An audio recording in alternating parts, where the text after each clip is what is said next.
Yo, Hello, everyone. Grae, you look Well, tired. What time is it for you? yeah, it's 2 in the morning. Yeah, take a look. Our dog is asleep. She's right over there. She's sleeping. You know it's late when she's over here sleeping. Holy crap, man! Thank you so much for staying up. I know this is this is a surprise to us too, and the fact that we typically go live on Saturdays, but we wanted to do a I guess special edition live stream. It's going to be rather quick and simple, and it's not going to be as our 4 hour long segment or anything like that. But yes, I booked a time to make sure to we get him on because he's a big inspiration to a lot of us, and I do want to bring him on as soon as I can. But before we go forward, if you guys do want to check out some of our merch, go ahead and check out Project Teespring Project Eggroll. Get some of your their shirt. They're Asian and they have a podcast. Yeah, I actually have it. I'm actually wearing it right now. I'm actually wearing Ooh. this original design right now. And if you guys want to get some of your Project Eggroll Pornhub shirts, go ahead and check it out. It should be in the description below. Please do use promo code Asian to get yourself 20% off your order. And if you guys do want some coffee, go ahead and check out Coffee Brand Coffee. And that should be in the description below as well. The affiliated link will give us some kind of kickback. But I'm gonna stop talking. I'm gonna bring on our guest, and this guy's legendary. He was my adolescence throughout high school, and it's an honor to have him on. Please give a round of applause to our special guest, Chris Gore. Well, wow, Phil and Grae, thank you. That was an amazing introduction. This is awesome. Wait, Grae, it's how early in the morning for you? It's 2 in the morning. I'm from the Philippines. That's why. Oh, wow. Yeah. Awesome. They've got good food there. Oh yeah, we have because a lot of international brands here, along with our local cuisine. So yeah, you pretty much can eat any all types of cuisine here. So yeah, I kind of agree. Food outside the United States, from what I hear from everybody, is just much better. I have a friend who regularly travels to Japan, and he always loses weight when he goes there. And even McDonald's is different in Japan in terms of the quality of food. We really are. Food is like not something America, I guess we used to be known for it. Now everything is just so filled with garbage we don't need. So there you go. Yeah. America's known compared to other countries is known for their huge serving size. Huge serving size, and we used to be known for making good movies. I don't know what's been happening the last couple years, but it has not been great. It's not been great. Yeah, definitely. but yeah, it's funny. It's because we actually wanted to like talk to you when we went to the FNT meetup in Las Vegas last year, right? What happened? Then like what happened? You were surrounded by like 50 people, and we're like, let's give him some space. Look, I was only surrounded by people who wanted to buy me free drinks, which was great. So I had a lot of free drinks come my way. I call those super chat drinks, but it was no, that was a great time. I'll be going to Vegas again. There's an April meetup. I have a big announcement that I'll be making at that meetup, which is going to be very exciting. So Cool. yeah, so because I've been sitting on a lot of stuff I've been working on for a while. So yeah, but come to the meetup. Are you gonna go? Are you gonna go to LA, or excuse me, Vegas from LA? So yes, I'll be going, but I'm not sure if Grae will be able to go this time around. Oh, gotcha. Yeah, Grae, would you be able to go? Yeah, I think for the time, maybe I'll go to an event later in the year, maybe sometime in the Burr months, maybe because like the circumstances have changed for me compared to last year. Gotcha. Like Well, I think Allan is going to come this time, Allan Ng, and we're going to do a special Film Threat night in Vegas. I forget the exact date. I shouldn't be talking about this because not all the details are set, but I'm going to be giving away like Blu-rays and a bunch of like. I like to give away free stuff just because I personally like to get free stuff. So I like to also give away free stuff. So we're gonna have it's gonna be the night before the FNT meetup. The Film Threat meetup will probably be more than likely smaller, but lots of stuff we're giving away for free, and we're gonna be doing a lot of fun stuff. So cool. That's awesome. Well, thank you so much for coming on. I know we have you for a limited time, but for people, I'm pretty sure everyone in the chat knows who you are. But for people who don't know who you are, and who are you and what do you do? It's weird when people ask me, like, I usually just say writer because it's like I don't want to get in a whole conversation. But I have, hey, drunk 3PO. I was watching you.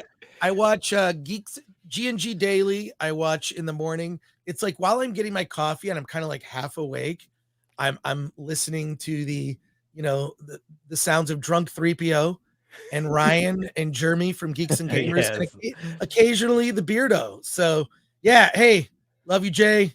Awesome. What a great guy. I love no, that's one of my favorite things that Drunk says when he tripped Winnie the Pooh and he just said no. Yeah, that no, it's very good, and it's so funny when I saw that live too. I'm like, oh really? I might have been watching live too, because if Drunk does those streams where he's just like, I'm at a theme park, whatever, it's just like, oh, it's fun to put on. And because I really don't go to theme parks as much anymore. I don't go to Disney. Mm-hmm. I prefer Universal or Knott's. You ever go to Knott's Berry Farm? It's great. Yeah, I actually do like to go. The last time I went was probably prior to COVID, but it was me and my a friend of mine, he's in the chat, Ogami Goro. We usually go every Halloween. We go for Haunt. Oh, that's great. Yeah, no, the Knott's Scary Farm, I would say, is even better than the Universal, because Universal, you can't, I mean, look, if you just pay the basic, you're gonna maybe do a few of the, of the sort of haunts, the mazes. But like if you do Knott's, boom, if you're efficient, you could get through like almost all of them. Like I did all but one in one night, and I didn't have like a front of the line pass or anything special, but I was able to do all but one. And so Knott's is great. I kind of feel like Knott's is like like they try harder. So yeah, they try hard. And what I really loved is during all the shutdown nonsense, they did this thing where they did like food festivals. So they did the Boysenberry Fest. They did Knott's Merry Farm. So you get this card and it's like $50 and you get 10 of these squares where you get food and you can get drinks. And it's amazing. I had like boysenberry sausage with boysenberry mustard, boysenberry beer, boysenberry margaritas, boysenberry. It's so good. Boysenberry chicken. It's just like they have all these. So it was just like a food festival and I love it. I love it. Knott's is great. So yeah, it's like for me, I worked at Universal for 4 years, and I was there, and I originally wanted to be like a Halloween Horror Nights like actor, but it was the audition, according to what I heard, and you don't get paid as much. So what happened was I didn't know that my manager was also the manager for House of Horrors when it was still there. Oh wow. So then I was like, can I audition? And they're like, looked at me, is like, yeah, you can audition for the Mummy. Like there's a Mummy section inside, and I'm like, oh, okay. So then, the cool thing was one of the actors for John Connor, like he was the top Mummy. He's like, he always gets scheduled all the time. So then I talked to him, and he's like, yeah, you can do it. Just be yourself. I'm like, that's so hard. So the audition happened, and then I was able to there was like a group audition, and I was able to land a part as the Mummy for the House of Horrors. So, and it was actually pretty crazy. It was actually pretty intense because I got hit by a lot of Asian tourist people. Like they would physically assault me every time, and they'll squirt water at you. I'm like, oh no. I had a friend, she was in the Evil Dead house and she had extensive makeup.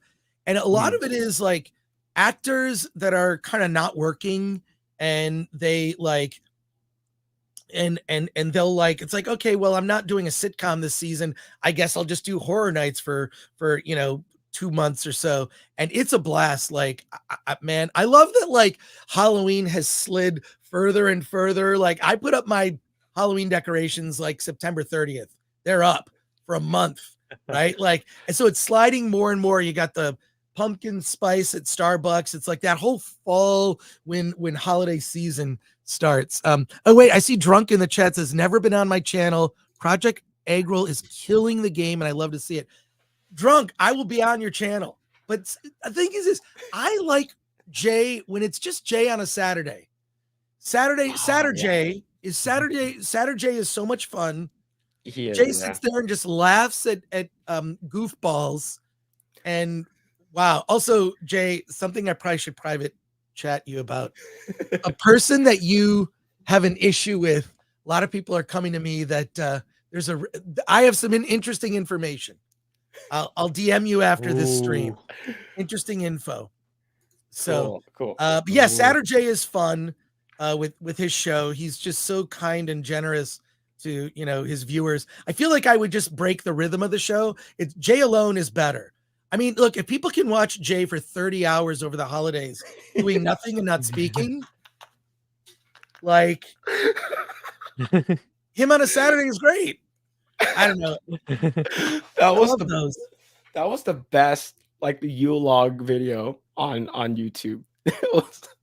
Oh my god! And the fact that like I just shared the videos with other people, so Jay would show up on other channels, just not doing anything. That turned into a joke. Hey, all I can say is this: get to 100,000, Jay. You've earned it. You deserve it. You got to get that plaque or whatever. Mine's sitting in the back right here. Got our plaque for the Film Threat channel, but Jay's been doing this a lot longer than I have, and man, go get it, Jay. Go get it. So I spent an hour laughing at people making fun of Chris. Yes, please. I don't care. Like, I don't care. Like, I make fun of myself. So, I feel like I take what I do seriously, but I've never taken myself super seriously. And I think that's just a good way to go through life. I think Jay probably has the same philosophy. A lot of people, a lot of YouTubers I like kind of feel that way. Yeah, but yes, I'm not sure. I think we got sidelined. I'm just wondering. So people who don't know who you are. Sorry about that. No, you're good. You're good. Don't worry. No, so I describe myself as maybe a writer because that's kind of how I started. But I started a magazine, a print magazine called Film Threat in the 80s. In 1985, I dropped out of college. I started a magazine to talk about like then they were called like cult films or alternative films. The term independent film did not become popularized until 1989.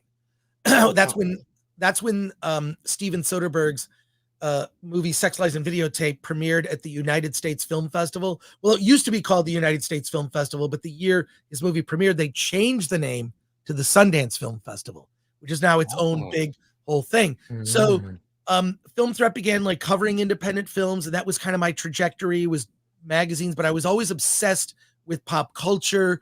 I sold Film Threat to Larry Flint in the early 90s, the magazine. He owned it for a little bit, and then I spun off a bunch of little other magazines like Wild Cartoon Kingdom, which was like Film Threat but about animation. And then there was a paper crisis in the 90s where paper prices just like ballooned, like doubled and tripled. Oof. So small publishers were in trouble.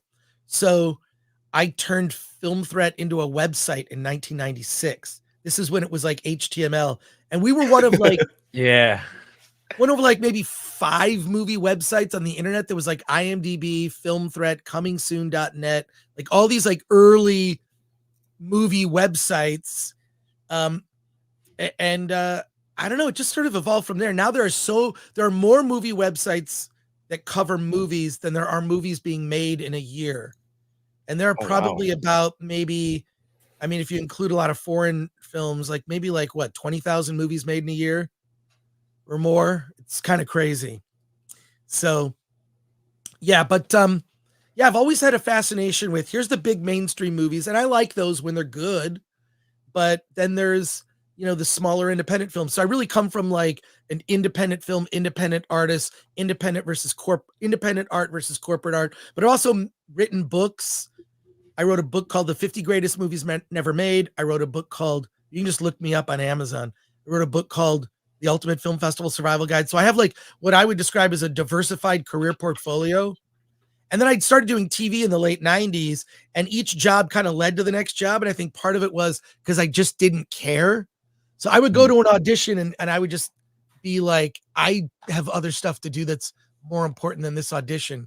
So my who gives a shit attitude actually translated into like, no, we want you to do this. And I'm like, I'm working on a book. I got other stuff more important than this. Whereas for the most part, people in Hollywood, when they're pursuing a job, an on-camera job, whether it's TV or film, are so desperate they come off as desperate. And I guess I'm not saying I did this on purpose. I'm saying I literally, I was a young dad. I was a stay-at-home dad at that time. My then wife worked for Disney, oddly enough. So we had the silver pass. You could get yourself plus 3 other people in, 4 people in on a silver pass. So she worked for Disney. I was the stay-at-home dad, but I did film threat during the day and I was writing books. And then this whole TV thing kind of fell in my lap. And I'm like, I'm too busy. Like, I don't know if I can do this. And the less I cared about it, the more they wanted me. So maybe a little pro tip for like, sometimes if you organically like not care about something, it kind of just like the universe, things kind of fall into place. And that's kind of how my quote TV career, such as it is, kind of happened. So that's awesome. Yeah. That's very cool. And I told Grae, I know that he's busy with his new job. I was like, you got to watch Attack of the Doc. It's so good. Oh, did you watch it, Grae?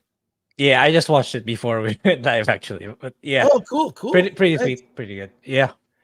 It's like, and I kind of, it's reminiscent of better times compared to how it is now. Yeah. No, it's weird. Like, I wanted to capture that. Like, remember when we just like, we would disagree about stuff, but we all loved it. And we didn't like, I don't like you because you have these views. That is new.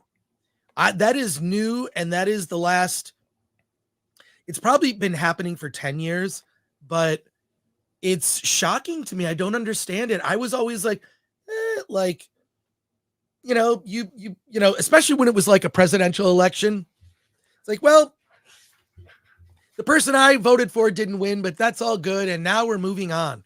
And now we're so polarized in this country. There is sort of an underlying thread in Attack of the Doc about, I'm not trying to preach anything, but just by showing you how it used to be, you kind of can draw your own conclusions. And then additionally, there's a montage of YouTubers at the end. Yes. And by the way, they're all over the political spectrum. That was on purpose. That was totally by design and on purpose to show like, hey, ultimately, did Attack of the Show or G4 really need to come back? No, because YouTube took up the mantle of what G4 used to do. That is now, I don't overtly come out and say that. I kind of do a little bit, but like, I look at YouTube and I'm because I started watching YouTube pretty aggressively, like in like 2016. I'm watching these shows, and a lot of it was because the Star Wars sequels were coming out. I wanted information. I wanted to see other people talk about it. And I was like, this is so good. I'm discovering people that talk about comics. I discovered, Young Ripa, Yeah. I discovered like, the Nerdrotic. I discovered, all sorts of John Campea. I watched John Campea. I watched like all these different YouTubers all over the place. And it was just like, wow, like you don't need Attack of the Show to come back. Like, it's just, it doesn't matter. It's other people are doing it and they're doing great. So I that was just really kind of cool to experience. I'm sorry. I feel like I'm talking too much. Am I talking? No. It's fine. It's fine. No, like everyone, we have more people watching us today is because of you, and I think everyone loves the story, and hearing that. Yeah, and when I saw the montage, I was like, I hope I see FNT. I hope I see Eric July there, and like I did at the end, and then I was like, I also saw, what's it called again? I also saw S-Fan. Like from Twitch, and then I saw Hassan. I'm like, okay, cool. This I was like, good, because I think you're not trying to send a message or anything. I was like, oh, I'm whatever, I'm whatever political side or whatever, or whatever, I'm counterculture or whatever. But it's more for this is what we used to do, and I felt that. Well, I've had people tell me that they were emotionally moved by it. Like it's just like, wow, that era was sort of it was lightning in a bottle. I don't think you could recapture it. They tried with the relaunch of G4. I thought it was, they just made some poor hiring choices. Make of that what you will. I try to to be fair, G4, it took years. It took 5 years for G4 to get good. G4 launched in 2002, threw a lot of things at the wall, seeing what would stick. Attack of the Show started in March of 2005. I was actually on 3 episodes of The Screensavers before they changed the name to Attack of the Show. So I was on the first week that Attack of the Show happened, I was on that show, and I was on till the very end, almost 8 years later.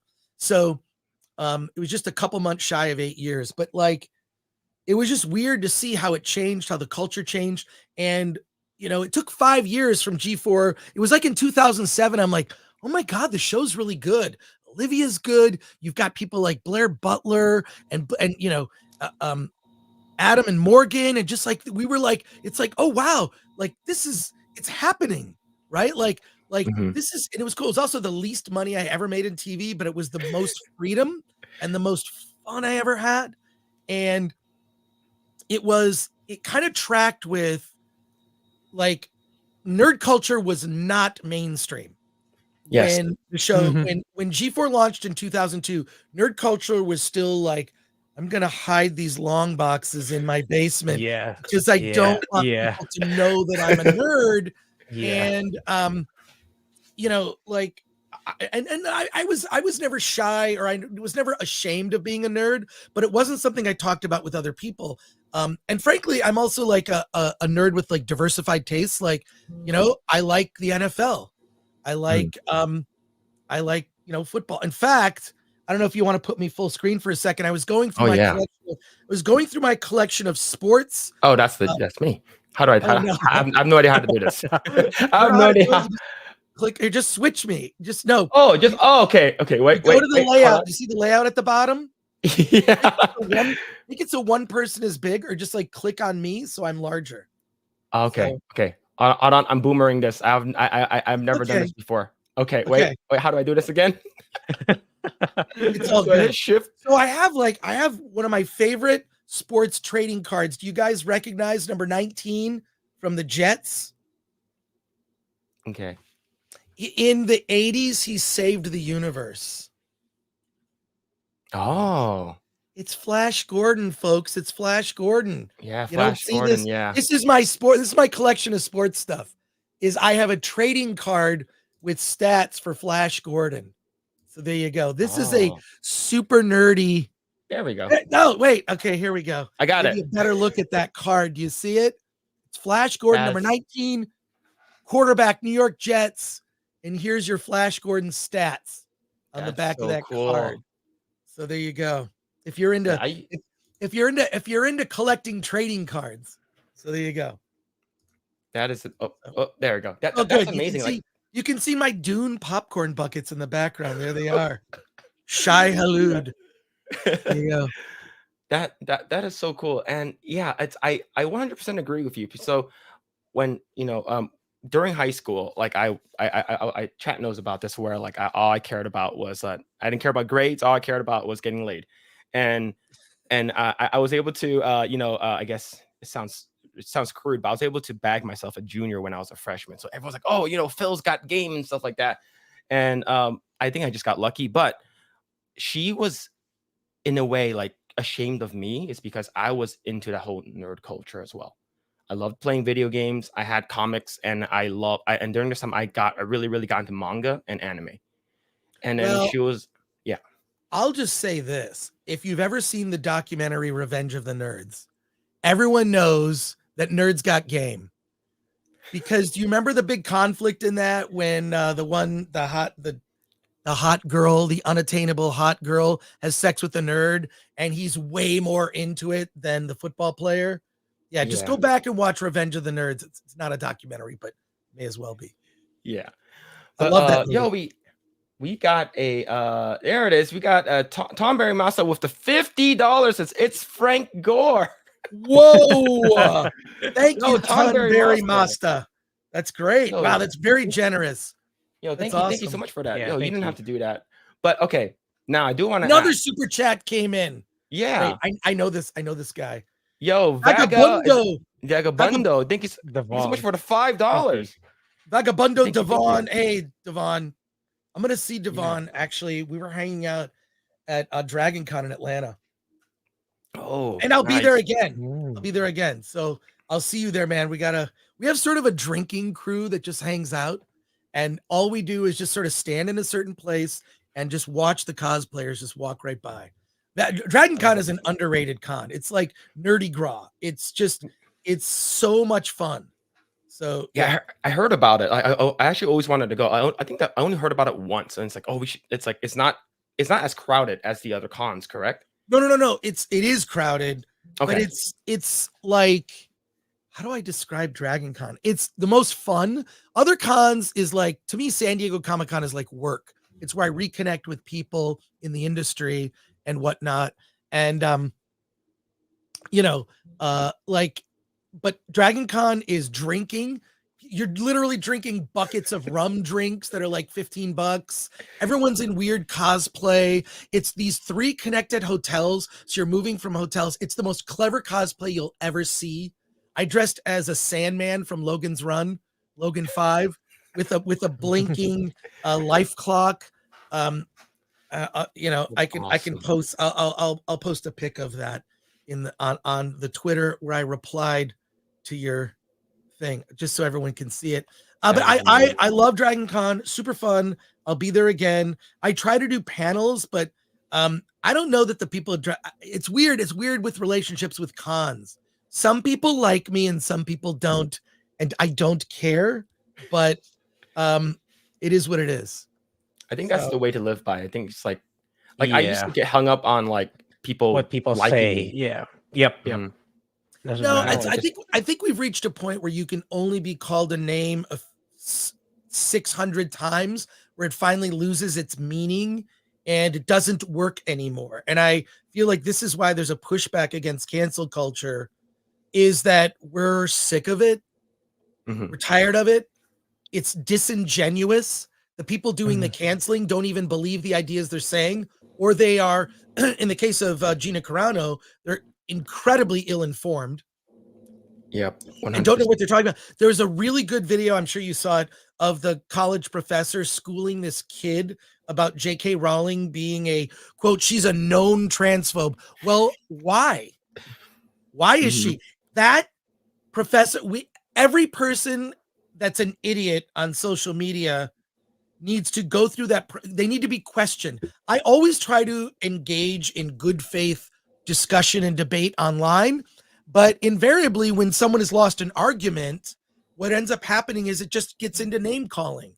The ists and phobe names get thrown around and not an honest discussion of the topic. And I think I'm done with that. And look, I'm not like this like super right-wing conservative. My views are very much middle of the road, probably even more on the middle left side, but like they're, but me even being that, because the world has changed, has kind of slid me the other direction. So, and I think a lot of people, I'm Captain Common Sense, and common sense isn't one side of the aisle or the other. It's because common sense is rooted in truth. And that's what I care about. And that just comes from me, just being, having worked as a journalist and caring about things that matter. I mean, like all the stories we've been doing on Film Thread about the WGA and Allan Ng. I think your guys are related to Allan. He might be your dad. Yeah, yeah, definitely. I'm sure that joke is racist if you just want to, but like whatever. Allan and I make jokes about each other all the time, but like that's sort of like I don't know, whatever. Anyways, so Allan, like with the D files and all that, like we want to get down to the truth. This stuff kind of fell in our lap because the mainstream publications won't write about it because they're just as compromised as the industry. And the people reaching out to us realize they have no allies in mainstream media. So Film Threat's reporting about this. It's not the first time we've done investigative stories. Film Thread in the 90s as a print magazine, we did a lot of investigative stories because no one else would write them. And so now we're kind of at this place where I guess we have to do it, and it is what it is, whatever. But I guess my point is that Allan is your father. No. Yeah, I met my long lost father when we went to have dim sum. Out of all places, we went to have dim sum. I love working with Allan. He's great. I mean, Yeah, we both just goof on each other. So you should go see his improv show in San Diego. He does it at like Saturdays or something. Saturdays. It's not every Saturday, but it's like and I think it's an all ages show. So it's quote G-rated humor. But I went to see it. It wasn't very G-rated when Allan did it. I didn't want to get into what happened. He had to like pretend to dance on a stripper pole. He did a very good job. And I wish I had video of it. Is that how he hurt his leg? Yeah, I don't. It wasn't from that, but okay. But he yeah. So it's the National Comedy Theater in San Diego.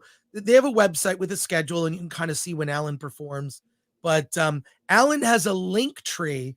So if you go to Allan's Twitter, my pal Al, you can look. He has a link tree that links. I made for months. I was bugging him. Why don't you? I just want to get like, how do I get like where all your links are, so I don't have to use Google. And I bugged him, and then as my Christmas present, he made a link tree.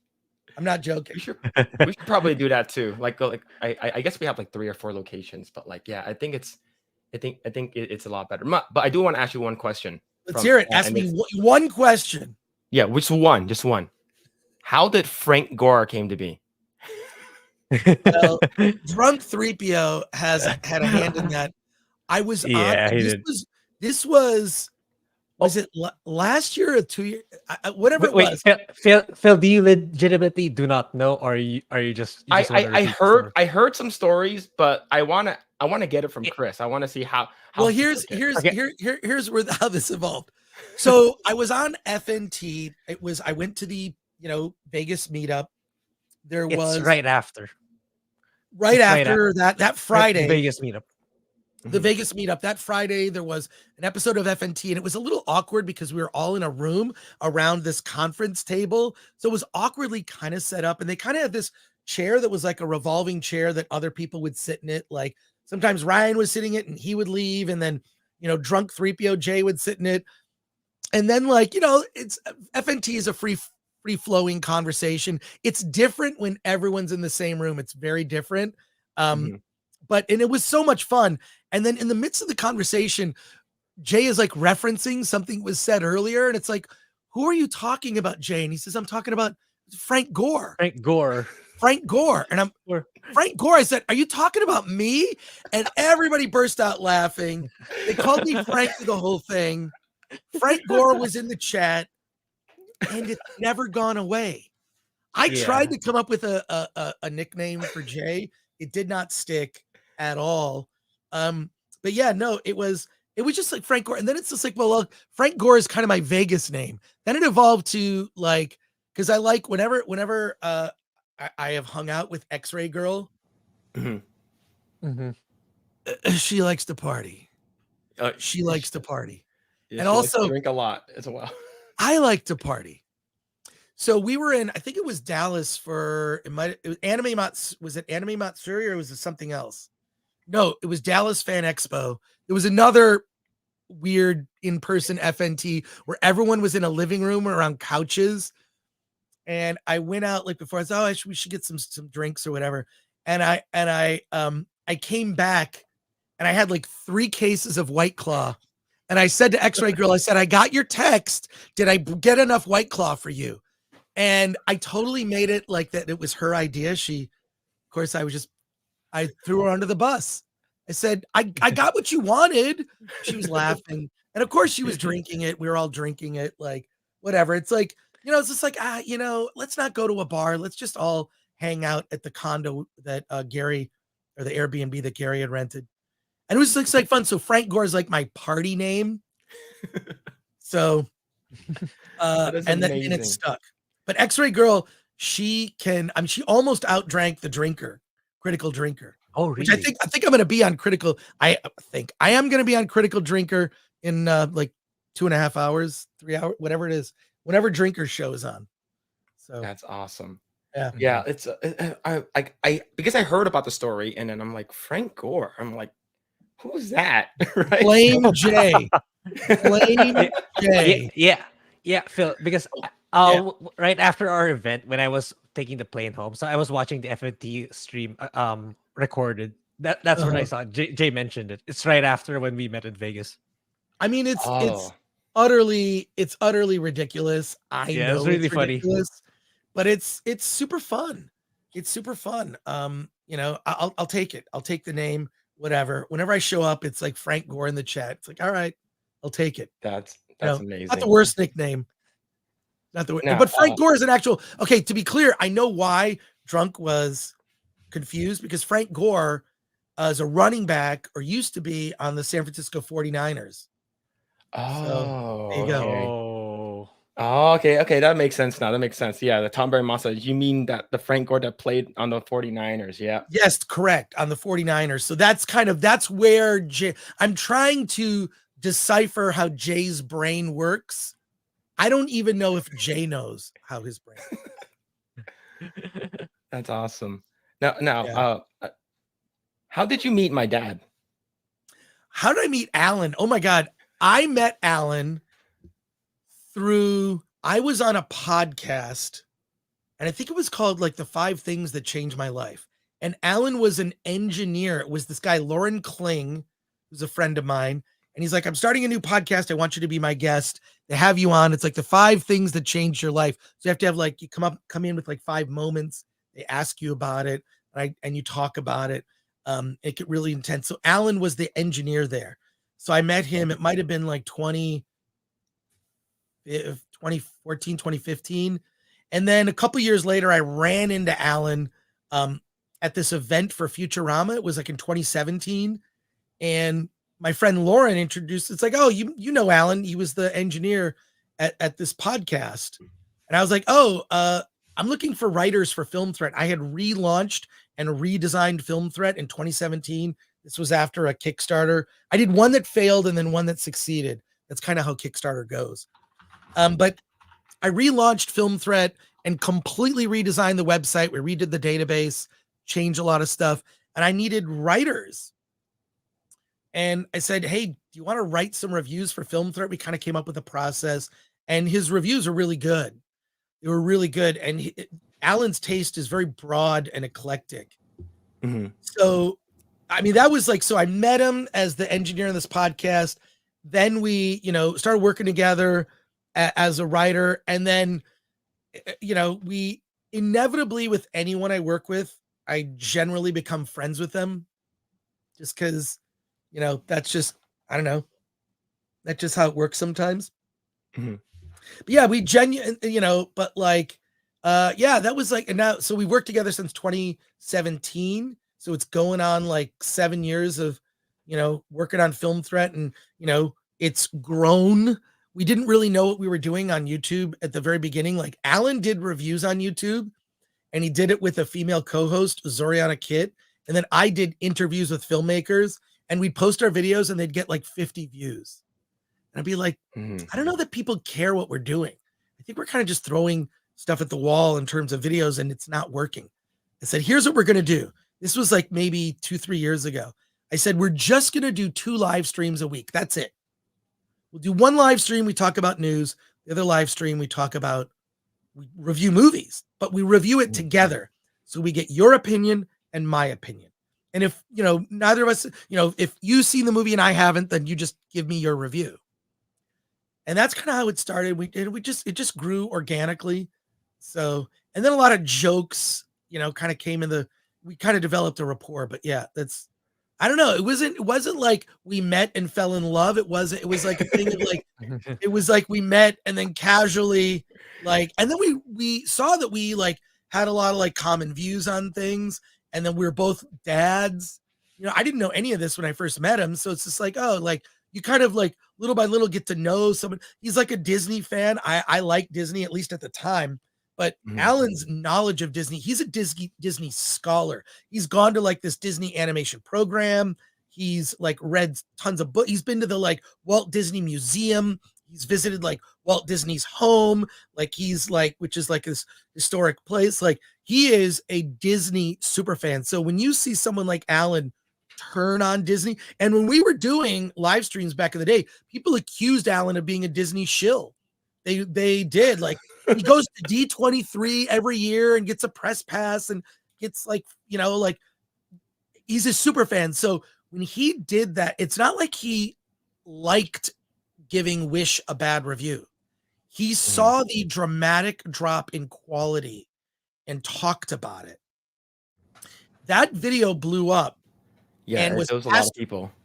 50,000 views, huge. It must be way more than that now, but it got passed around amongst people within the animation community saying we have a problem.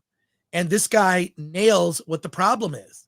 And he's a fan. It's not like he's like, I mean, there are some channels that just like you get the sense they don't like everything. I don't think that's entirely true or fair to say, but there are also channels that they just love everything, whatever. Yeah. But like for Allan to turn on Disney was a huge thing. And then when that video made the rounds, all these people came out of the woodwork. Current and former Disney employees just started emailing us. It's pretty, yeah. Well, I mean, we just have a button on the website that says contact. You can just like contact us. The emails go to both of us. We just get, but it's, yeah, that kind of changed things. Then it's like, maybe there's an article here. I told Allan he should do this series of articles. It's going to take months for all of them to come out, but I said, you should develop this into a book. You should develop this into a book, because I think it's worth noting the decline of Disney. He really should do some sort of book with additional information. And yeah, so yeah, I don't know. Working with Allan is fun because we both have a sense of humor, but also like we take what we do really serious. Like our like, look, we champion indie films. A lot of films we talk about, no one talks about. Like no one. Like I can't even say no without thinking of Jay. No. So there's a movie that's coming out this weekend called Molly and Max in the Future. It's a little sci-fi movie. It was at South by Southwest a year ago, or last year, 2023. It is the weirdest. It's a little indie movie. They shot on the volume for just a couple days. It's weird. It's like Annie Hall meets Red Dwarf. If anyone knows that reference. So Annie Hall, famous romantic comedy by Woody Allen, amazing romance. It's called Molly and Max in the Future. I think the trailer's on the Film Threat. We started a trailers channel. So we spun off like 2 channels for Film Threat, trailers and interviews, because every time we'd post interviews on the Film Threat channel, they would just throw off the algorithm. So the Film Threat channel is live streams and reviews. But we started a trailers channel just because like I want to have a place where all these little small indie movie trailers can reside. But yeah, Molly and Max in the Future is weird. It's fun. It's bizarre. It's super clever. Like there's a scene where the 2 lead characters, man and a woman, they meet in a weird way. I don't want to ruin it. And then they have this kind of will they or won't they relationship in terms of falling in love. They're both seeing other people. They're traveling in time. And then they do this funny thing in the movie where they get on a thing called the poop phone. And the poop phone is the parallel universe phone. So what they do is they pick up the phone and they talk to versions of themselves in a parallel universe. And they say, hey, why don't you guys date just to see if it'll work out? We don't want to get together. Wow. We want to see if it'll work out. And then 2 weeks later, they talk to the parallel universe versions of themselves to see how the relationship went. It is the weirdest. Are you familiar with Red Dwarf at all? I don't think so. I don't think so either. Yeah. It's a BBC science fiction series that is the weirdest series ever. It's set 3,000 years in the future where a starship is sort of went off its course. Mm-hmm. The last living human named Rimmer lives on the ship, and he's the only living human left. Humans don't exist anymore. His friends are a hologram of his best friend with like consciousness, and then a person who evolved from a cat, who's actually a full-grown human, but evolved from a cat, so he kind of looks like a cat. That's amazing. Red Dwarf is it is one of the most creatively brilliant TV comedy. It's a sci-fi sitcom. And so if you've never seen it, I used to own all the episodes of Red Dwarf on VHS. Ooh, And wow. I never got, that's how long I've been watching it. But now I just want to get it. I think I might have And to get it. it sounds amazing. Like I used to watch I think this probably make me sound very young, but like the first thing I've ever seen that's like it's like a comedy, and it was with like space comedy, was probably I think the one with was it Jim Carrey and the other dude from, I forgot his name already, Goldblum, where they were aliens and they met this girl. Oh, They're that's like, right. Yeah. Oh my yeah, God. I think I saw that movie all of once. yeah, like so I'm like, I remember watching that, and it's this sort of I'm not sure, based off how you mentioned it, like this is something definitely up my alley, like something I would definitely want to watch. And what's this new movie called again? It's The called indie one? Molly and Max in the Future. It's going to be on VOD, and it's Nice. Okay. coming out. But there's the trailers on the Film Threat YouTube channel, the Film Threat trailers channel. We spun off 2 other channels from our main channel, but we share stuff from that channel onto their whatever. It Yeah. was just, we didn't Awesome. want to ruin the algorithm. So in any case, just these are like the examples of like why I do Film Threat, is because you can sit there, if you only watch Disney movies, Star Wars movies, and Marvel movies, you would be depressed at how Yes. terrible everything is. If you only watch mainstream movies, most of them are not great, in particular now, because of just agenda and message, and they're not good. And so there's a whole new wave of these little indie movies. I'm not telling you that they're all great. They're not. They're probably more worse indie movies than Hollywood. But when one is really good, Earth Girls Are Easy. That was the name of the movie. Yes. Thank you, Patrick Bowser. Thank you Yeah, for that. Thank you. Yeah, and thank you, Grizzled Entertainment. A lot of people are saying it. My apologies. I didn't read Yeah. everyone. Shout out to the chat. Hail to the chat. Thank you for watching this live. Yeah, but, thank you. Yeah, we have like 120 people Yeah. in the chat, which is a lot for us. I think Oh, that's that's great. that's our I think that's our peak already, if I'm not mistaken. Yeah, I think that's our Oh, peak. that's I think the most great. was Eggroll! I love when you show up on Tuesday night's main event. Oh yeah, So- yeah. Love it. Well, let's have Yeah. you on. We are actually launching a brand new show on our channel. So we do live streams on Wednesdays and Fridays. We're adding a new live stream on Mondays, but it's going to be a group show. Okay. Kind of like, I mean, look, it's not going to be like, but it's like the concept behind FNT or Tuesday night's main event. I've always wanted to do like a group show where it's like 10 people, and you get everyone's take on a topic, and you've got very different points of view. I love that. I love the whole conversation about film. It's not about who's right. It's how it hits you. I mean, look, I'll debate a lot of topics forever. But like, I love to hear someone else's point of view. And also it's a reflection of your taste. Like after a while, it's like, you're debating like flavors of ice cream, is there a wrong answer? I don't know. And also things can hit you, like the movie Flash Gordon, right? Flash Gordon is one of my all-time favorite movies. A lot of people would watch that and think that's a terrible movie. Same thing with Logan's Run, which was shot at a shopping mall in Dallas, Texas. So weird, I know. But our new show is called Versus, and it's a group show. And maybe at some point, Phil, Grae, we could have you on. Oh, it would be an honor to be on. Yeah, likewise. Well, there is a little bit of homework. You have to have seen the movie that we're talking about. Yeah. So, Okay. if we're talking about a topic, you just need to be somewhat informed on the topic. So Yeah. Okay. you might even have Yeah. girls on the show. We're thinking about it. Thinking about girls. I'm serious. I think we might have women on the show. Yeah. Of course, right? Give me a break.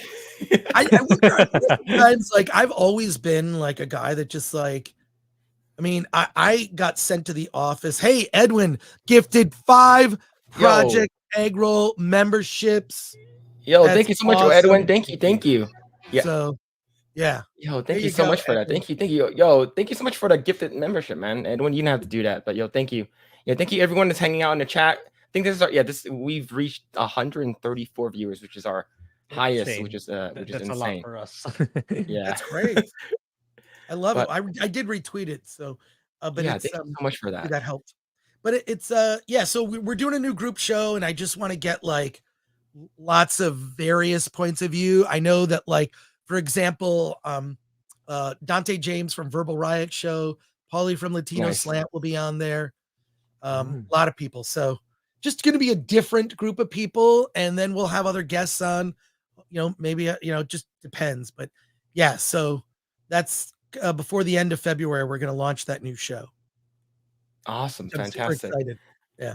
Yeah, and it like heading to your panel, like when doing the LA Comic Con, you guys are so insightful in terms of the one that I really enjoyed a lot was the one with the indie film.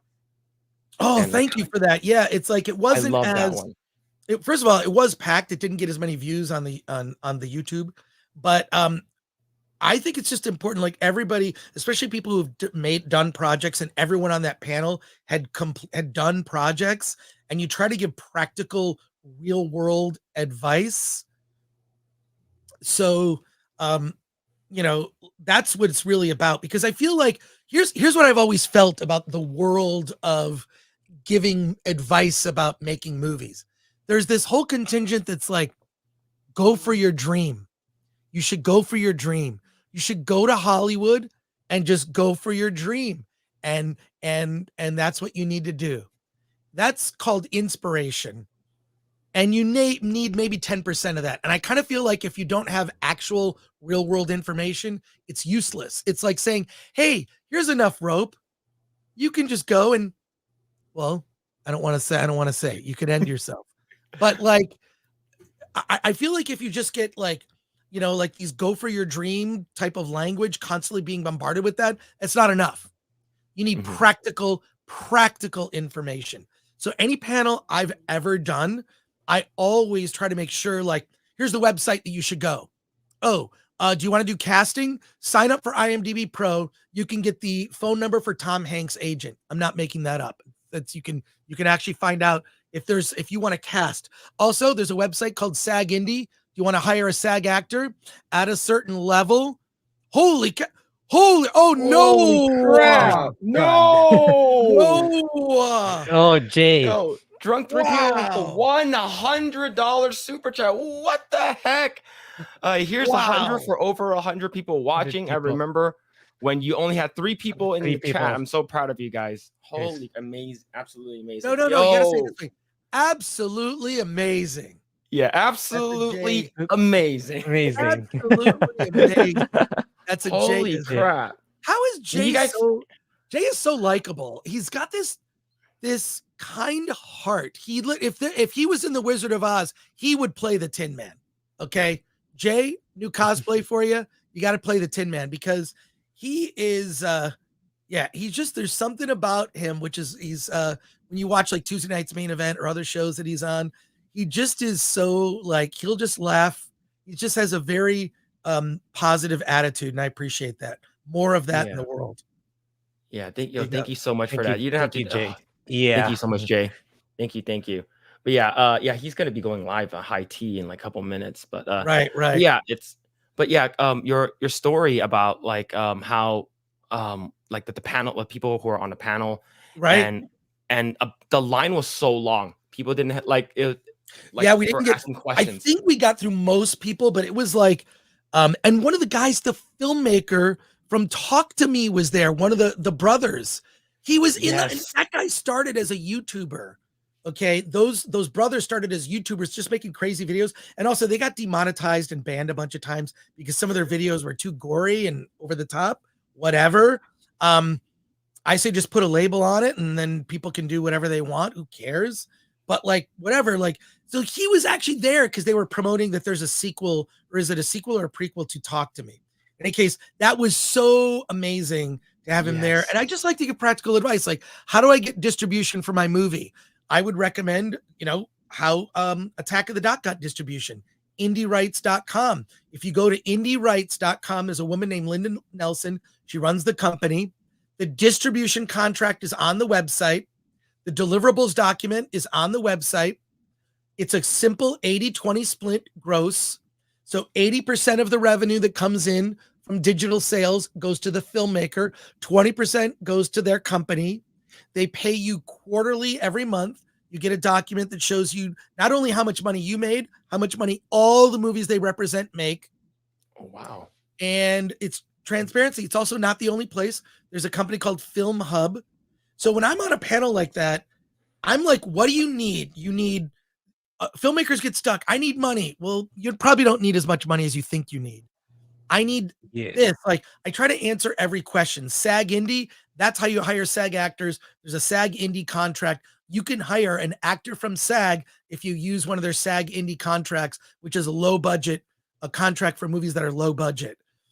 There are tools available, and I'm all about, because there's so many people in the entertainment industry that I've observed over the years, they keep their cards close. They don't want to like tell people stuff like, well, how do you get the money? Well, you know, we just got the money and then we made the movie. Like, BS. I call BS. How did you get the money? What you find out really is, in a lot of the film world, is that it's the sons and daughters of the rich.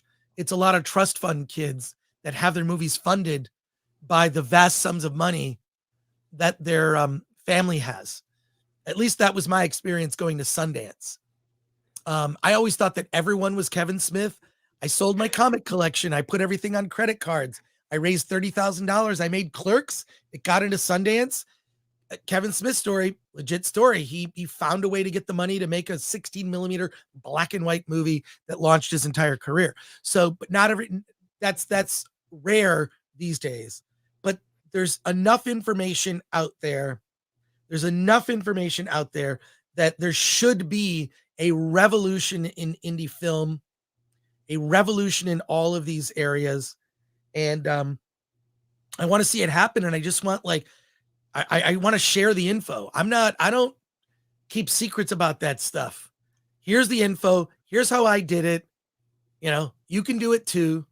I used to be kind of timid and afraid of like people in the industry. Like, God, how do these people make these movies? Look, they're no smarter than you. They maybe have one thing. Like, what makes it different? Like someone who's got a movie at Sundance or a movie that they finished, an indie movie, and there's one thing, and it really comes down to discipline. Yeah. It's just discipline. That's it. It's discipline. Be disciplined. How do you get like a rock and bod like The Rock? Well, you go to the gym every day. Yeah. Get up early. You eat sensibly. You know, how do you do anything? Like the first book I wrote, I had a bunch of friends reach out to me and say like, well, how did you write your book? And I was like, I didn't really know. I was like, oh, well, let me figure that out. And I would talk to them on the phone for like 2 hours, kind of coaching a friend who'd never written a book about how I wrote my first book. And then I was like, oh, I'm tired of having a 2-hour conversation with people. I'm just going to write an essay. So if you go to filmthreat.com/contact, I will send you the essay that I wrote that I send out. It's a little dated, whatever, but it tells you my process for writing a book. And I'll just email it to you from me. Yeah. So there you go. But the basics of it is no one writes a book. No one makes a movie. What you do is you take a project, which is appropriate. I'm talking to Project Eggroll. You take a project and you break a project down into its smallest parts.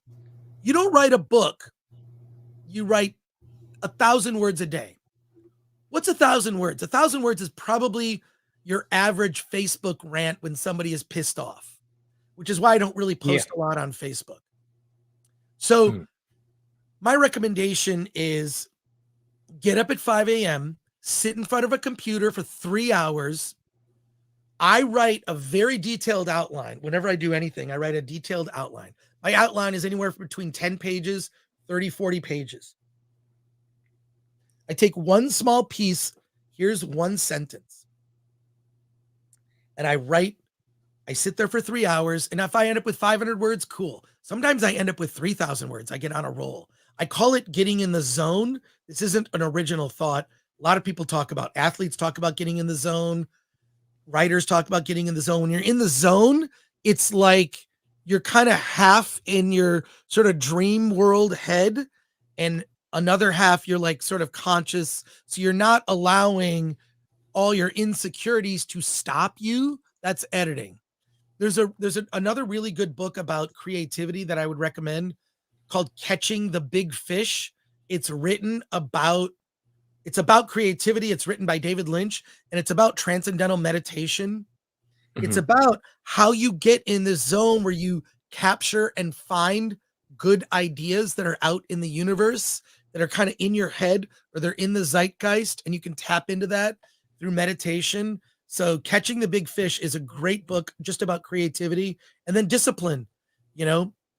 Look, because if you write 1,000 words a day for 2 months, and I don't mean every day, 5 days a week, take weekends off, you get up at a crazy hour and you write it when like you're not being bombarded by emails, no one's calling you, there's not busyness, it's this sort of early morning, but also that might not work for you. Maybe you're a late night person, so you're writing from midnight to 3 a.m.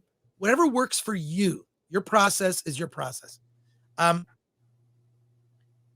average book is between 50 to 60,000 words. If you write 1,000 words a day for 2 months, you'll have 60,000 words, approximately. That's a book. Now, that's just sort of my process. There's more detail in the in the document that I send to people, but it really is with any project. If you're going to attack it, it's discipline. It's also looking back at where you were. When I look at when Allan and I weren't doing live streams together, it was like the two of us and we couldn't really figure it out. It's like, why are we not like, and we would get like big people for interviews. Like, we'd interview filmmakers that were of note, right? Or actors. And it's like, why are like, nobody cares. It's like, oh, there's a different, and also the uniqueness. I think the secret sauce of YouTube is relationship with the audience. Yeah. Yes. Relationship with the audience. Look, and it's made TV almost boring from the standpoint of you just got a super chat in from 50 Shades of Grayson for $1.99. Eggroll. What's up, Frank? Yo, thank you so much for that. 50 Shades of Grayson. Thank you so much. And we also got one earlier. From Joe. Yeah, from Joe C. A Pure Blood. A good way with $5. A good way to get started in film today is to buy yourself some editing software and shoot and create a bunch of shorts. Also, learn film history. 100% on that, especially the film history part. I meet a lot of young writers that want to write for Film Thread. They're filled with passion. There's 3 things you need, I think, to really talk and or write about film. One is passion, and there's no shortage of that. If you're going to do this, you're going to do a lot of work for free because that's just comes with doing YouTube or anything or building is passion. Hey, Jim Watari gifted 10 Project Eggroll membership. Sorry. Thank you so much. No, you're good. You're good. Thank you so much for that, Jim Watari. It's raining with generosity today. Yeah, exactly. Yeah, that's awesome. But, I'll send half of it to you, Chris. Oh no, it's all good, man. It's all good. Build your channel. So like there are 3 things you need: passion, you need a writing skill. You have to understand grammar. I'm a Strunk and White guy. You can look up what Strunk and White is. So grammar is important. The third thing you need is a knowledge of film history. That is critical. Because if you say that hey, I just saw this movie, Transformers Rise of the Beast is the best movie I've ever seen. No, it's not. You haven't seen enough movies. So this is why we have so many idiots on social media is their knowledge of pop culture goes back about 5 years, or when they started consuming media at a young age. So they're not interested in the past. And when I was a kid, I was watching a lot of black and white movies, a lot of just like getting up to speed on film history. I remember going to the theater with my mom to see Gone with the Wind and movies like Lawrence of Arabia. These are movies that came out years before I was born. So, but it's important to know film history and understand it to how we got here and then where the film industry is today. So all those things are really critical. Those 3 elements are critical to being able to not just, write about film, to speak about film, to do a podcast. I think it's also why Gary and I get along. We have this shorthand where it's like, hey, Gary, do you remember this? And like, he'll remember some obscure comic book from the 70s or the 60s. And that's why the Nooner is so fun for me. It's like just two friends talking about whatever. And there's already an unspoken, common history knowledge of pop culture. But there are gaps, when I got interested in girls, I probably cared less about comic books. People go through phases in life, and that's fine. So there's like, I didn't buy comics then I bought them again, then I stopped, then I bought them again. Same thing with movies even, when my kids were young and I was raising my kids when they were little, I didn't go to the movies as much. It was not a huge thing. I think that's true for a lot of parents because going to the movies at the time was expensive. Not that it's not. It's more expensive now. It's expensive now, except the thing that saved me is the A-List. I love the A-List. Love it. Oh, what is the A-List? It's AMC A-List, $25 a month. You can see 3 movies a week at the AMC. You can see like 12 movies in a month for one price, $25. And it includes premium format like IMAX, 3D, all that. Oh, wow. Wow. You should get that. Okay. So. I you don't have it? Movie Pass for like a little bit when it was like popping off, and then after Movie Pass died, and like I heard about AMC like having their own thing afterwards. Regal has the same. I think Regal's deal is even better. It's like $20, 20 or 25, and you can see unlimited movies. You can just always go to the movies. So that's awesome. It's gonna be hard since I have a kid. So like it's my wife always needs help, and of course I always trying to help her as much as I can. Even I do. You know what? I've been there. So I know what it's like. My kids are grown now, so we go to the movies together. So yes, they enjoy the same stuff that you enjoy. It's like this is stuff that I watched. This is stuff that I loved growing up, and I want to show my kids like all the stuff that I grew up with that made me love movies, video games, or whatever kind of form of media that we entertainment. Like. And entertainment for sure. And but going back to your history, like film history, I remember I took the art history and animation history, and one thing they told us we have to watch, even though it doesn't have to do much with animation history, but it was One Flew Over the Cuckoo's Nest. Like we have to watch. Oh that yeah. Ooh. And I think I'm familiar with that too. Yeah, Clockwork Orange. We had to watch that one. It was one of those movies that you had to watch, and like, why? It's like these are so old, and then I watched them like, okay, these are actually really, really well done. Compared to the movies now, it's like the 70s. The 70s was like a renaissance in American cinema. That's those movies came from that era. The 70s was Taxi Driver in the 70s. The Godfather 1 and 2 was also the 70s. The 70s was like this renaissance in American cinema. I would argue that there is no American film industry now. There is no American cinema, no identity. When you see a movie, say from South Korea, it's South Korean identity. That's good.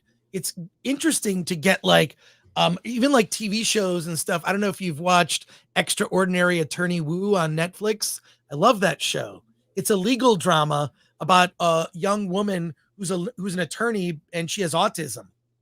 And it's the movie. The show, my wife watches it. She loves it. It's a great show because it's a typical legal drama, but she has problems relating to people, and it shows what that is like. But what I'm saying is that we used to have a national identity, and America is one of the few countries in the world that doesn't fund cinema as a way to express national identity. Canada has the Canadian Film Board. British in England, they fund movies. So France, they do this. The government funds cinema. Why do they do that? To preserve the national identity of that country. And then what happens is those movies get exported around the world. It's like there's a clear difference between a French film and a Canadian film. And so it's interesting. In America, we are all profit driven, which I think is sort of a double-edged sword. That's a good thing, but also means that like some of these other projects will not be seen. I think it's actually good that we don't have the government funding movies, because if the US government funded movies, it would be pure propaganda. Not that the movies that come out of Hollywood now aren't also pure propaganda. I think there are influences in other ways. But it's just bizarre when you look up, like, I remember going to the Toronto Film Festival when I was young and just talking to Canadian filmmakers there, and they said how much they admired American filmmakers, because if you go to the Canadian Film Board and you pitch a movie and they decide not to make it, then you just stop working on that project. Whereas in America, if you get turned down, you just stop, you just don't quit. You just find the money somehow. Filmmakers like Steven Soderbergh, Kevin Smith, Spike Lee, they didn't like sit there like, well, I guess no one will make my movie. No, they're just like, all right, well, this didn't work. Next, plan B, plan C, plan D, whatever. Like that's the life of an indie filmmaker, is you make it happen. Right. So there you go. There's my weird little thing. Hey, it's 11:11.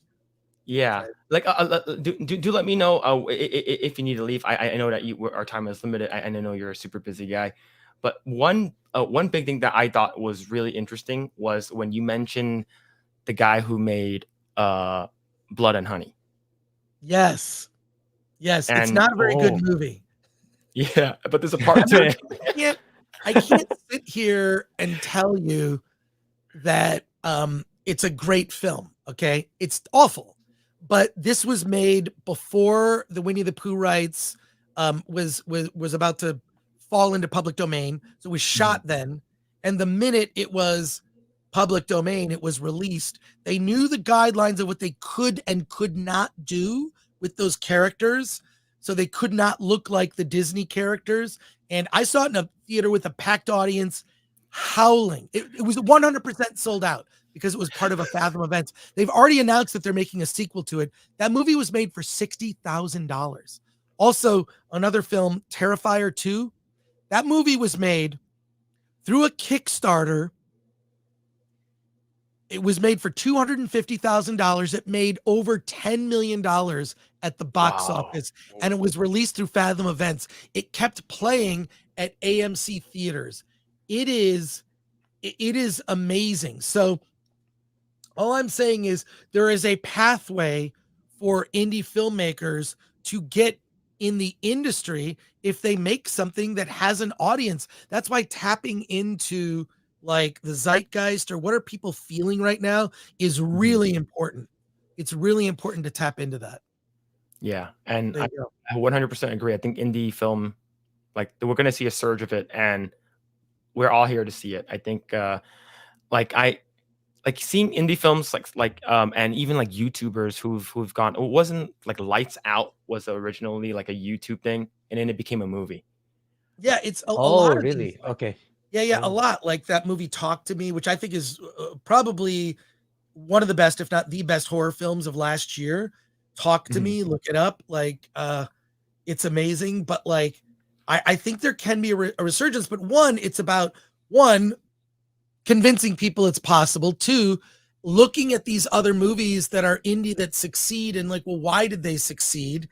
And it what was, and when I say why, I don't mean the content, I mean the business model, and using some ideas from the business model for yourself, scaling the budget for the thing. I mean, Terrifier 2, it's a very gory, north of 2-hour horror film that is not even my cup of tea. It is so bloody and gory, it's uncomfortable. Allan and I talked about, we interviewed the filmmaker on our channel, Damian Leone, and that movie is like, look, I love horror, but I like psychological horror. Gory horror, if it's too gory for me, I get a little queasy. Same. I'm just like, it's too much for me. You need some moderation with the gore. Moderate the gore, but it, like so to speak, gore. But like but it's possible for all of these things. And I think what's going to happen is, as Hollywood continues to erode market share wise, if you look at an AMC theater, they're playing concerts. I mean, they did a Dolly Parton concert, Taylor Swift and Beyonce in the last quarter of 2023. You can see UFC events, opera. They do Fathom events where they re-release movies like Wizard of Oz, among others. I'm seeing Dune the 1984 David Lynch Dune on February 18th comes to theaters. I'm seeing a lot of movies. But they're not the mainstream Hollywood movies. There are other choices. I mean, Argyle tanked. They're forcing it to stay in theaters for the next 3 weeks, which I think is stupid. But mainstream Hollywood is not resonating with people. It's just not. It's not. And there needs to be kind of a come to Jesus moment. It's the thing that popped in my head. We're like, hey, maybe we just should not be vilifying half the country. Maybe we should be making movies for everyone. Maybe every time someone has a Southern accent, it doesn't always turn out that they're a racist. Absolutely. It's stupid. That's just to me that's being created by people who've not met other people around the United States. We're living through a weird time, but we're living through a time of shrinkage of mainstream Hollywood. Hollywood can't even make things cost effectively these days, right? They just can't. Yeah, the Godzilla -1 budget compared to how much it made was insane. Oh my God. I'm so excited. I'm actually, not to brag, but I'm seeing Godzilla -1 at the Aero Theater on Saturday. The director is there and we'll be doing a Q&A. Oh, that's fantastic. I am gonna film it on video and I'll put it for members only on the Film Threat YouTube channel. So that's gonna be fun. Is it the black and white one or is just the color original one? The color one. Okay. The color one. But they're up for Oscars. So I bought tickets for it. So I just bought 2 tickets. It was open to the public. Tickets sold out in 5 minutes. It was gone. So damn. There you go. But now, do you have one last question? Because I do have to kind of wrap up. Okay. Now, this has to tie into the director. Would you give him a Star Wars movie? Yeah, 100%. Remember, he mentioned it. When you look at the male energy in Godzilla, when you look at the efficiency of the special effects, yeah, I would give that guy a Star Wars movie. He made a movie called Battleship Star Battle. I always get the name wrong, but it's Battle Starship Yamato. Yamato. He made the live action one. This is before he made Godzilla. That would convince you that he should do Star Wars. Look up the trailer for that. All right. Fact, I'm going to look it up right now. I'm going to look it up right now. There's got to be, you got to look, well, don't play it because it copyright. Keep copyright claim. I hate that. Yeah, it's fast too. You play like 2 seconds and you're like, all right, it's ridiculous. Ours now. Yeah. Yeah. So is it an anime or is it live action? It isn't anime, but they did a live action one. Oh, wow. Why can't I find it here? See, I get obsessed. So it's based on an anime. The director of Godzilla -1 did the live action Space Battleship Yamato. Okay. You can find clips from it and the trailer. Okay. So originally it was an anime, and then they made a live action. They made a live action. The director of Godzilla, he made this movie. It's from 2010. Oh, cool. I like the anime looks really cool. So I'll check out the live action one. The live action one he made, that alone should convince you that he should be doing Star Wars. But yeah, I mean, look, I think Star Wars as a brand is done. I don't think people care. I think now we just kind of laugh at their poor decision making. And they took it from a very solid boys brand that women also enjoyed and turned it into a girls brand that no one likes. I'm being dead serious. No one likes it. And that's the truth. So it's there you go. Like I always have to chat. I was like, do you think Star Wars can be saved? And a lot of them has lost faith. A lot of them are saying no, it cannot be saved. It's like, and then I'm like, well, I think if they give it like a break, for a good while, and then they somehow redo a Well, different story that's not tied in. Yeah, break, and then you have to get rid of Kathleen Kennedy. I think her being involved in some of the key decisions, they were all bad decisions. You know, I mean, starting with the very first movie, The Force Awakens, where you did not reunite. Look, if I'm seeing the Star Wars sequels to the original trilogy, I want to see the adventures of Han and Leia. Even if they only do one movie and then they hand the baton to a young group. And frankly, I actually really like the new characters they introduced, but I don't care about them. They haven't earned it yet. Yes. They should have had a story with the legacy characters all reunited, tell their story. The only person who did it right was Terry Matalas with Picard season 3. He did it right. Picard season 2 was so good.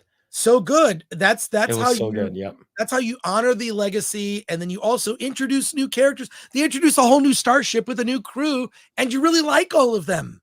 And he did it over 10 episodes. It's that to me is a masterclass in doing it right.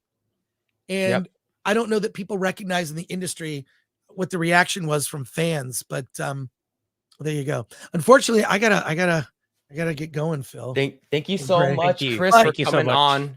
We really appreciate it. But any last questions? Any last questions or anything? See. Yes, you're gonna be going to the FNT meetup on in April, so that's gonna be awesome.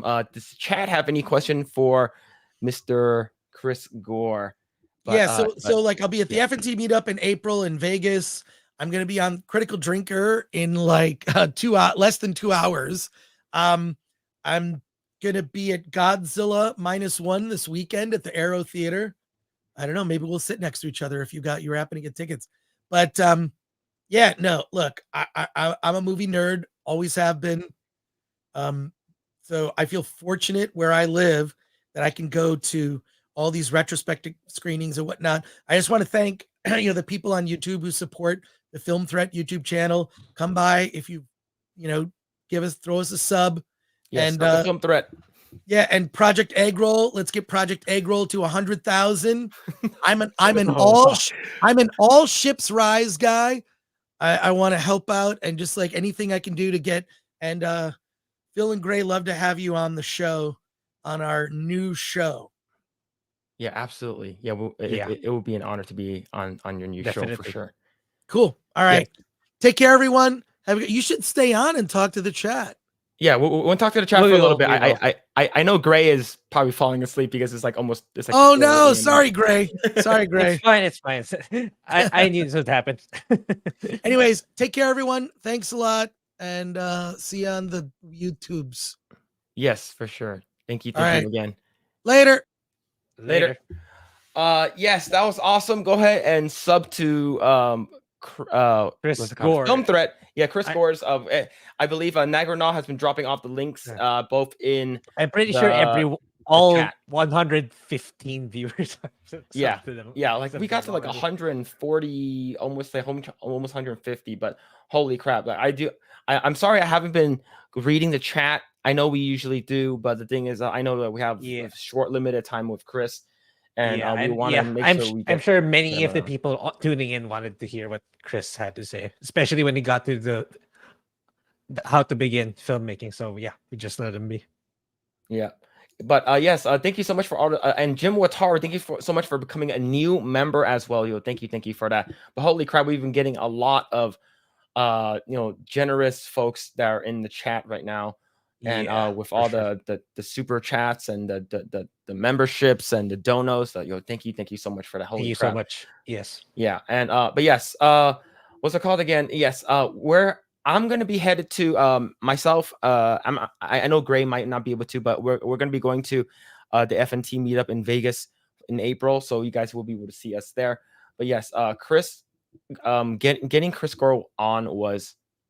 I thought it was going to be like a pipe dream, which is not going to happen. Yeah, it's like because it's like it's up to now. It's like the fact that Jay's first visit to us back when we were just talking to the three people. It's like the idea we had in our minds. We're just gonna talk to each other and say our takes, and if it takes off, then great. But It's just us talking about our takes on pop culture and how far it has deteriorated, or if we like a show or a movie, and then we'll talk about it. That's all it was. That's all it was really meant to be. But yeah, I mean, Yeah, it's such a it's pretty blessing that it crazy. came to where it is today. Yeah, let's see. Yeah, we'll see you in Vegas. Vagabundo, yo, thank you so much for the super chat earlier. Yeah, we'll see you in Vegas for sure, for sure. Drink of choice for him. He got this like weird vodka thing when we went to LA Comic Con, and he said that he couldn't drink it, so I drank a little bit. I'm like, oh, fuck, this is gasoline, man. He's like, I don't really like this, but yeah, I think it was like a recommendation. But yeah, I sing that film through it Jingo every time it plays. Hell yeah, it's pretty cool. Meeting Chris, getting to hang out with him at LA Comic Con with Allan, with from what's it called again? Verbal Riot, Dante, and getting to hang out with what's it called again? Polly from Latino Slant and Erotic. Like getting to hang out with them in a more personal setting is definitely really cool. And that's why I think if you have the opportunity to like go to these meetups and these like these after hours like kind of like open bar kind of stuff, right? I remember that's how I was able to like meet Chris Gore in like more like it's like I remember right before LA Comic Con, he had this thing in Pasadena where we hung out at the 95th bar or whatever in Pasadena, and it was like I think it started off at like 25 people and it died down to like 10. And then like I was able to have dinner with him, and then he was like, "You're part of Project Eggroll?" Like he didn't know who I was. He's like, and then he goes, "Eggroll!" And like it was just after that whole interaction with him after LA Comic Con, like he followed us on Twitter, and then Grae was like, "I'm gonna put something out," and then he typed up, "Oh, who would you like to have on?" And then Chris Gore responded, and they were like, "I wonder if Chris Gore would like to come on." I DM'd him since he followed us, and he's like, "Sure." I was like, "Holy shit!" Holy crap! So, Right? but yeah, like for us, like we always feel like these YouTubers and like content creators, they feel larger than life, and always like don't be afraid to ask them to come onto your show, right? Yeah. Jay came onto our show. We had like maybe like 80 people at the time, and he watched us, and then we asked him to if you can come onto our show, and we had like 200-300 subscribers. And same thing with everything else. Like the worst you can get is They'll say no. Yeah, Or the worst you can get is a no. You don't have time. You don't get a spot. Yeah. Yeah. But yo, Woo Nation with the 199 says, "Hail my fellow Eggrolls." So that profile picture, that's awesome. That is awesome. That's I like that one. That's a good one. That's very good. But yes, but thank you so much for that. But yes, and thank you everyone who's hanging out in the Rumble chat. I definitely appreciate each and every one of you guys. But yes, it's definitely good to meet them. Let's see. Personally, I prefer spring rolls, but it's all good. I like spring rolls too, but egg rolls, I'm very, very specific. It has to be a specific kind. I know that the Vietnamese makes a very good, like golden spring roll that you dip in a their Nick Mum sauce, which is a sweet fish sauce, which is really, really good. But yeah, Chris he's an abundance of knowledge, and the fact that like he mentioned how he's not a gatekeeper, where he's like, "Oh, I'm not gonna tell you all my secrets. I'm gonna keep all of that shit to myself. I don't want you to get that shit." The fact that you just ask him, "Oh yeah, go here, go here, go here." Yeah, exactly. Fucking awesome. Yeah, because I didn't want to chime. I didn't want to interrupt them, but I know some people in chat like this is for you. Some people in chat I know it's everything he said applies to starting a YouTube channel. Because I know me and we get inquiries of, "Oh, I'm thinking about starting a YouTube channel." Like for me, the best way to start is just get your feet wet. Just start. Okay. It doesn't matter how many gurus you guys watch or how many videos you guys have seen. Please just start already. Just record yourself or record whatever game footage you want, and just keep on uploading, and you'll learn everything along the way. That's how me and Phil began. It's like we didn't know anything. We did not know anything. We just took the initiative to start, and that's how you get the ball rolling. That's how you build the discipline that Chris Chris was talking about, and everything, all the steps you need to get to where you are. It's you really need to take that leap of faith and start already. That's all there is to it. Now, and I know everyone's gonna ask, okay, I do want to start a YouTube, but what should I buy first? Audio equipment is king, in my opinion. Get good audio. Your video could be like, you could use your phone for your video. You need good audio. I'm not saying you go out and buy a Shure SM7B that costs like $360. Buy like a decent one. It could be like $50. You can have a bunch of audio stuff, get that going. And once you have your audio, and if you don't want to be on video, you can just do what a Drinker does, right? Like his videos are, last time, I'm talking about this stuff, and then she shows a bunch of footages, right? You can do that. And and then people will notice you, right? We had no idea Jay was going to be in our chat at like 10 p.m. at night, and it'll be like 1 a.m. his time, and then he says hi. You don't know who's watching, right? So and always be true to yourself, and that's because people can sense if you're fake. Yeah. Let's see. True. Any action is always better than no action at all, right? There's no try there, right? So it would hurt to try, man.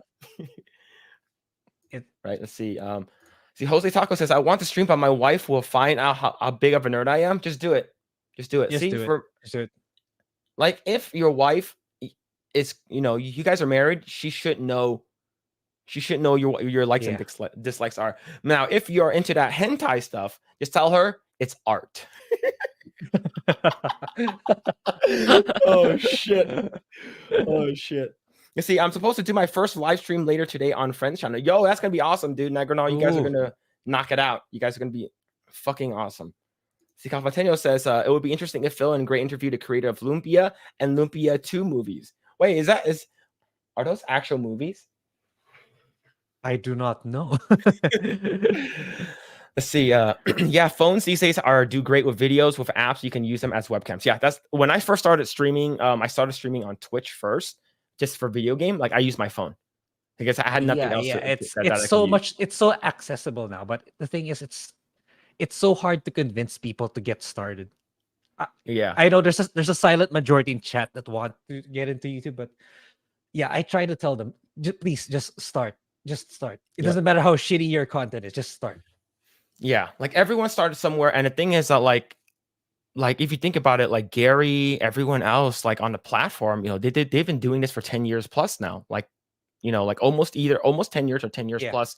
Yeah. And if you don't start today, 10 years down the road, it's like, oh, I could have been so much bigger by now.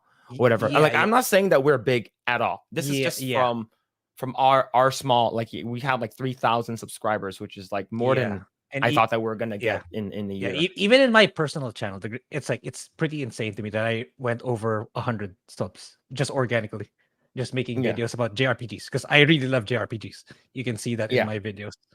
Just that, it's like as Chris Gore said earlier, it's like there's no secret Krabby Patty formula. It's like it's just that people just don't want to do it. It's like even people in real life that I know that subscribe to Project Editor. It's like, I wish I could do that too. Just do it, man. Just freaking do it. There's nothing stopping you.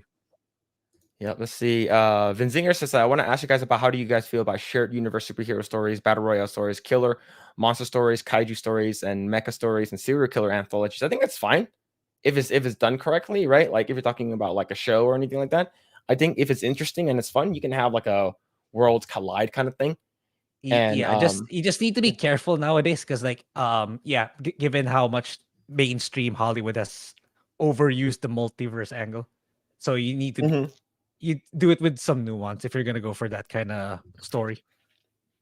Just make it interesting, I think, most importantly. See, Believe in Yourself says, several of my friends are streaming from Japan, doing a walk and talks. Other friends are successful business people and high level marketers, right? So here's the thing: I am a lead artist on a Marvel project, Marvel video game project, and I do Project Eggroll on the weekends typically, and I took today off to help make sure we get Chris Gore on, because he can only do weekdays. He does not do weekends, and he does not do night times. So so I want to make sure like that's the reason why we had this special segment of it. And plus today is my wife's birthday, so I have to make sure like Oh, I take a day off and spend time happy with her birthday and to stuff like Kat. that. Yeah. Yeah, she's you know, she's like, oh, whatever, it's my birthday. Like we feel the same thing. It is what it is. It's just our birthdays, right? But yeah, he's watching movies on the weekends, and he said that he works from home all the time. So whenever he can, he wants to get out, and it does make sense. And the thing is that like and always think of it as a potential, you know, business outlet for yourself, right? Don't consider that you're gonna make money. Like me and Grae, we probably get like $100 a month. Right after all of the taxes and the YouTube takes like whatever someone mentioned like 30% or something like that. They like we only get like $100 a month, you know. And but the thing is that like the more you do it, it's not a sprint, it's a marathon. So just start doing it now. And what we usually do is we turn our 4-hour live streams, we cut them down to small different segments, like anywhere between like 10 to 20 minutes. Yeah, and the more you do it, the more you learn. So it's like because of I learned more about search SEO. I've noticed a lot of our segments have been reaching 1K lately because of how I type in the keywords and description. So it's really a journey. It's like you keep learning and learning over time. That's how it's like. We had no mentors. We didn't buy any expensive courses. We just took the initiative to start. That's all there is to it. Yeah. Yep. Let's see. 50 Shades of Grayson says my birthday too. Yo, happy birthday, 50 Shades of Grayson. Not a joke. Yo, happy birthday to that man. Yo, that's awesome. That's awesome. Let's see. I believe in myself. So yeah, I mentioned that if you set up a Streamlabs account, your donations you'll get 27% more. Okay. We should probably do that then. So if you guys don't like I'll probably set that up. It might be easier for you guys to like just maybe put a link in the bottom. I know you can do that so that it'll be more discreet too. I know that's also yeah. But cool. Let's see. But yes, thank you so much for all the amazing support. Tonberry Masta, Vagabundo, Edwin, Drunk 3PO, Joe C, Pure Blood. Jeez. 50 Shades of Grayson, Jim Watari, for also becoming a new member as well with the gifted membership, and Woo Nation. Holy crap, man. You guys are crazy. And yes, I know Grae is probably gonna die right now and pass out. But yes, we will be back on Saturday. On Sunday. Yes, Sunday for Grae, Saturday for here. For Philippine. Yeah. Yeah, so if you guys haven't already done so, go ahead and subscribe to the channel and all that stuff. Like, share the video. Please, please, please, if you guys haven't already done so, follow Chris Gore at his Linktree, Film Threat, X, Twitter. He has a new channel coming up, so follow that too. It should be in the Linktree, or if not, he should put it in there. Go check out all of his stuff. And follow my pal Al, Dad. Go follow Allan Ng. Go follow Daddy. And and follow Latino Slant, Polly Shore, and not Polly Shore, Polly. And go ahead and follow what's it called again? Verbal Riot with Dante on X too. But it's super cool to have these guys on. It's super awesome. Yeah. See, Grae on Grae froze. It wasn't frozen. I was actually sleeping. He was actually sleeping the entire time. Latino Slant, what's going on here? Yo, we have Polly's in the chat. Yo, what's going on, Latino Slant? How's it going, man? How's it going? Yeah, I'm telling people to follow you and stuff like that. But yeah, we had Chris Gore on earlier. But yeah, it's the fact that we have him. We want to have you on, Polly. Hopefully, we can get you on. Yeah, we're in LA time, so hopefully we can we can make a schedule for that. But yes, up and coming Eggroll. No, like for us, we're just nerds that nerds is actually a popular thing now, right? Thank you. And like I mentioned, if it wasn't for it, like just watching the Attack of the Doc, if it wasn't for G4 and Attack of the Show, I think the nerd culture would not have been where it is right now, and how like it's more popular and mainstream, and how it's more widely accepted. And I think Attack of the Show was a pioneer of a lot of what YouTubers are doing now, right? Like it's super freaking cool. And like hearing Chris Gore talk about how did G4 need to come back? Technically, no. Is because YouTubers have been doing it for a while now, right? So like, because if that's gone, someone's gonna replace you, right? Yeah. And like I mentioned, we watched the documentary, and the one person I would have to blame, well, not one person, a group of families that have to blame are those goddamn Kardashians. Oh man, those goddamn Kardashians are the ones who said, "Oh, like they went into the NBC Universal after the Comcast merger, and then they didn't even want to do any, like they don't want anything to do with the G4 side of the building. So they're the one who sort of put a nail in a coffin with like G4 back in the day. So yeah, you gotta blame those damn Kardashians, chat room. Let's see. Latino Slant says, congrats to your channel, homie. Thank you, man. Go, your channel is popping off too. So yes, go ahead and thank you so much, Nagranal. Go ahead and follow Latino Slant. He posted the link in the chat. So yeah, go ahead and follow him. But yes, thank you guys so much. We really appreciate it. We will be back. Yes. Rambam 3000 says, hail Eggroll and chat. Yes, hail everyone. But yes, this is a special segment. We don't usually go live on the weekdays. We try anyways. And but yes, we will be back on Saturday or Sunday for people who are in Asia. And yeah, we're gonna talk more. And we didn't even talk anything about like what happened this week with the Gina Carano stuff, the Disney stuff. Happened. Yeah, a lot of stuff happened. Yes, and we're gonna try to get him on.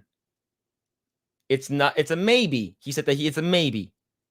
But we're gonna try to get. He said that he might pop in for a little bit just to talk about it. But we definitely want him to come on so he can geek out over anime and JRPGs with Grae. But I guess Andrew from Legal Mindset can talk a little bit about the Gina Carano stuff.